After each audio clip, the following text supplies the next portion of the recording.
한국 성결교회와 웨슬리안 전통의 관계. 한국 성결교회는 웨슬리안 성결운동의 전통에 뿌리를 두고 복음 고조와 불신자 직접 전도를 목적으로 설립되었다. 존 웨슬리의 가정적 영향. 아버지 사무엘에게 청교도 정신과 학문적 자질을, 어머니 수산나에게 문제 상담 및 평신도 여성 사역 조언을 받았다. 신성클럽과 웨슬리의 관계. 옥스퍼드에서 동생 찰스가 시작하고 존 웨슬리가 인도한 경건 모임으로 금식, 봉사, 전도를 통해 온전한 기독교인이 되기에 힘썼다. 웨슬리의 올더스케이트 체험. 1738년 모라비안 집회에서 마음이 뜨거워지는 회심을 체험하며 칭의, 경건주의, 체험적 복음주의, 성결운동의 기틀을 마련했다. 웨슬리 성화론과 종교개혁자 비교. 루터의 의인이자 죄인 사상 및 칼빈의 죽음 시 완성론과 달리 웨슬리는 이 세상에서 내적애적 성화를 통한 온전한 성화가 가능하다고 보았다. 웨슬리 부흥운동과 18세기 영국 산업화 시대에 맞추어 평이한 설교, 야외 집회, 신도회 및 평신도 설교자 활용 등의 새 선교 방식을 도입하고 노예 폐지 등 사회개혁을 이끌었다. 9세기 초 미국 감리교, 성결 약화 원인. 감리교의 급격한 양적 성장 과정에서 대중성의 치중함에 따라 성결에 대한 관심이 쇠퇴하고 교리장정에서 기독자의 완전히 삭제되었다. 팔머의 화요 성결 집회. 팔머 여사가 성결 체험 후 자기 집에서 연 집회로 성결 은혜를 전국적으로 확산시키고 잡지 성결의 안내를 통해 성결운동을 주도했다. 팔머의 제단 신학. 십자가를 제단으로 보고 자신을 제단에 드리는 순간적 결단으로 성화가 이루어진다는 제단 신학을 제시하여 제단 초청의 기초를 마련했다. 성결운동과 노예 폐지운동의 관계. 스콧 목사가 개인의 성결과 사회개혁을 연결하여 노예 폐지를 강력히 주장하고 웨슬리안 감리교회를 창립하였다. 가난한 자를 위한 성결운동. 변질된 대형 감리교회에 맞서 로버츠 목사가 가난한 자들을 위한 자유로운 예배공간 보장을 위해 1860년 자유감리교회를 세웠다. 한국 성결촉진 캠프집회연합회 인스킵을 회장으로 설립되어 감리교 내의 분열 없는 갱신운동을 지향하며 오직 성결의 은혜만을 집중적으로 전파했다. 9세기 후반 성결운동의 갈등. 기존 감리교회의 교권적 제재와 성결파 신자들의 독자적 모임 추구가 충돌하면서 교파와 분리된 독립 성결 모임으로 발전했다. 성결운동에 대한 감리교 반응.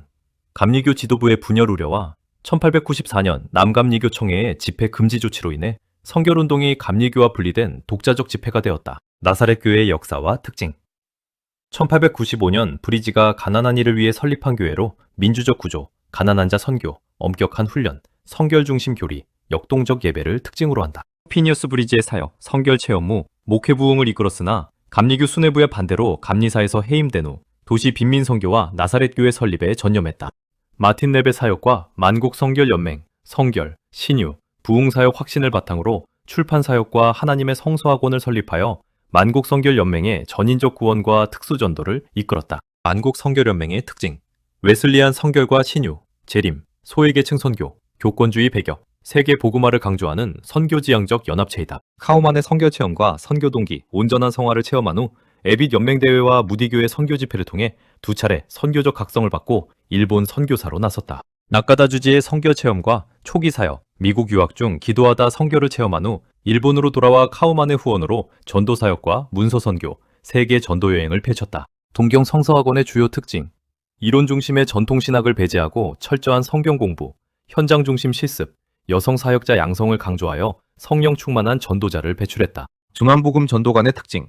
복음송, 간증, 성결 집회의 핵심인 재단 초청, 성별회, 문서 선교라는 5대 방식을 적극 활용하여 전도했다. 동양선교회 OMS의 조직, 카우만 부부, 길보른, 445, 나카다 5인의 이사체제로 구성되어 모든 복음전도관과 성서학원 사역을 총괄했다. 동양선교회의 성격과 목적, 사중복음의 사명을 갖고 동양에 순복음을 전하기 위해 세워진 독자적 복음주의 선교단체로서 불신자와 기존 신자 모두에게 성결을 전파했다. 동양선교회의 교리와 전도 방법, 모호한 성경 말씀과 사중복음을 교리로 삼고 상황에 맞춘 다채로운 방법과 본토인 전도자 양성에 주력했다. 1904년 나카다 주지의 한국 방문. 한국의 재림복음 대비 성결복음이 부족함을 깨닫고 현지 사역자 양성을 위한 성경학원 설립의 필요성을 절감했다. 고명우의 역할. 동경성서학원과 동양선교회 사역에 감동을 받고 김상준과 정빈을 추천하여 입학시킴으로써 한국 성결교회 창립에 물꼬를 텄다. 김상준과 정빈의 입문과정. 김상준은 노방전도로 입신 후 유학을 결심했고 정빈은 연동교회에서 신앙을 키운 후 1905년 동경성서학원에 입학했다. 초기 전도자들의 한국 선교 준비, 동경서학원에서 성서와 성결을 연구하며 순복음 교재와 찬송, 전도지를 한글로 번역 제작하고 기도로 성서학원 설립을 준비했다. 복음전도관 명칭의 의미. 기존 교파의 폐해를 피하고 교권주의를 배격하며 오직 직접 복음 전도에 집중하기 위해 사용한 근대 복음주의 선교 사용 명칭이다. 1907년 한국 성결교회의 시작. 동경 성서학원을 졸업한 김상중과 정빈이 카우만, 길보름과 함께 귀국하여 서울 종로 염곡에 복음 전도관을 열며 시작되었다. 1908년 구리개 전도관 부흥운동, 강력한 설교와 간증으로 일어난 대부흥운동으로 신자들이 성령 세례와 내적 성결을 체험하는 첫 오순절 은혜를 거두었다. 무교정전 도관의 초기 모습. 서울 중심지의 교통 요충지에 위치하여 매주일 음해로운 성별회를 개최하고 교단의 중심적인 사역 거점 역할을 담당했다. 아연전도관의 설립, 성서학원 강당에서 이웃의 영적 갈증을 해소해주기 위한 목적으로 시작되었으며 초대 교역자로 강시영이 부임했다. 뒤암 전도관과 부여지역 전도, 서울 이남 최초의 전도관으로 여러 시련을 극복하며 신앙 공동체로 자리를 잡았고 은산과 홍산 전도관 설립으로 확장되었다. 초기 경상남도 지역 선교지방전도대가 부산, 동래, 밀양 등 경남 지역을 순회하며 전도하여 복림, 삼천포, 통영 전도관 등을 개척했다. 초기 성결교회 선교정책, 기존 교단의 지역 분할 협정을 거부하고 전략지역, 연고지, 교파 실패 지역에 지방전도대를 파송하여 개척하는 독립 선교정책을 펼쳤다. 초기 성결교회 감독제도, 총리 카우만과 한국 책임자 토마스 감독을 중심으로 1인 감독권과 통역의 실질적 영향력을 활용해 사역을 단행했다. 성결교회 최초 목사한 수식.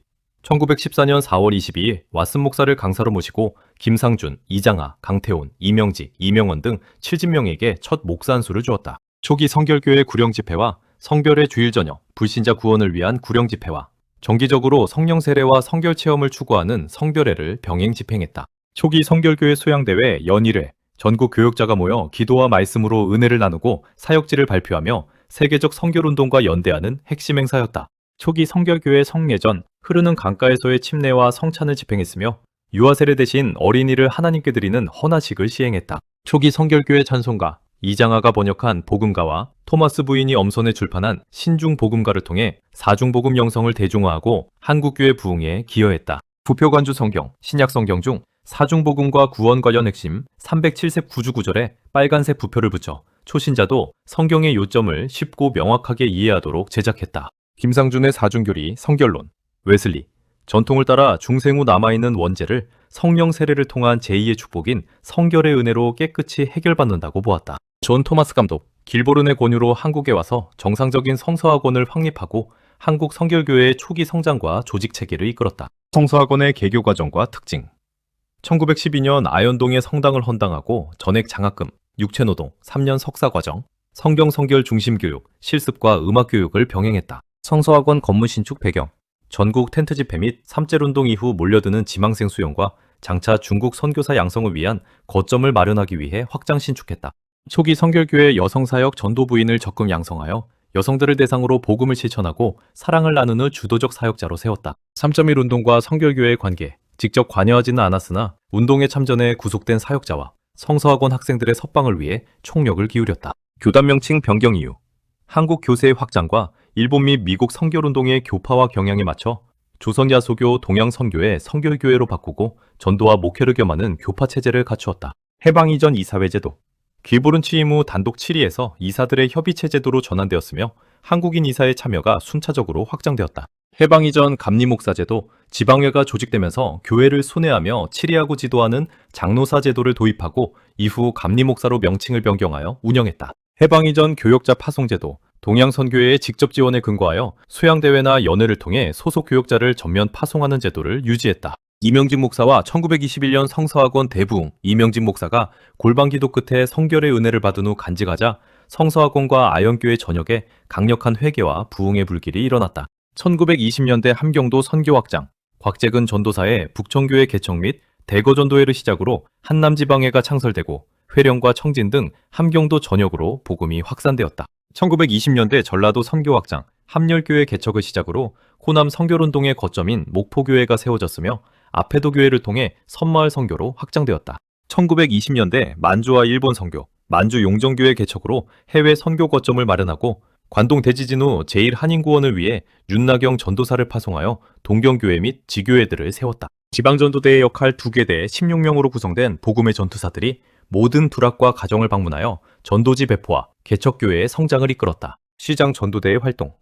조선의 특수한 오일장 환경을 활용하여 황해도 사리원을 중심으로 다채로운 방식으로 대중전도를 펼쳐 교세를 확장했다. 소아부흥회 이명직 목사가 주도한 주일학생 대상의 일주일 부흥회로 어른과 동일한 회개와 성령의 역사가 일어나 주일학교 부흥에 크게 기여했다. 활천의 창간과 발전 1921년 교단 기관지로 창간되어 사중복음 수호, 교단 소통, 이단 배격, 교단의 신학적 정체성과 자립정신을 대변했다. 교리급 조례 1925년 제정된 최초의 공식 통치 규정으로 성결을 중생 후 성령의 역사로 경험하는 순간적 은혜로 정의하고 7위의 통일성을 확고했다. 선교교회 연회 조직의 배경과 특징 한국인의 정치 참여 욕구와 동양 선교회의 경제적 자립 요구가 결합하여 1929년 연회가 조직되고 한국인 중심의 행정이 본격화되었다. 연회 전후의 자급운동, 평신도와 교역자가 합심하여 월정원금을 주망에 납부하고 자립 목회를 추진함으로써 교단의 재정적 독립 기반을 다졌다. 연회 설립과 자치운동, 이명진 목사를 중심으로 한국인 지도자들이 유지 재정과 경성 성사학원 등 교단 행정 전반에 책임권을 인수하여 완전자치를 이루었다. 김동훈 전도사의 순절과 부흥 유혹을 물리치고 순교적 사랑을 실천한 김동훈 전도사의 순절이 계기가 되어 충청도 조치원 일대에 강력한 성령 체험과 회개의 부흥이 일어났다. 정남수의 장막전도 대정남수 목사가 이끄는 자동차와 대형 천막전도단이 전국 서선지방을 순회하며 대규모 부흥과 성령의 역사를 일으켰다. 고등비평에 대한 성결교회 입장 성경의 영감과 권위를 위협하는 고등비평과 자유주의 신학을 배격하고 순복음 신앙과 성서 무호설을 철저히 수호했다.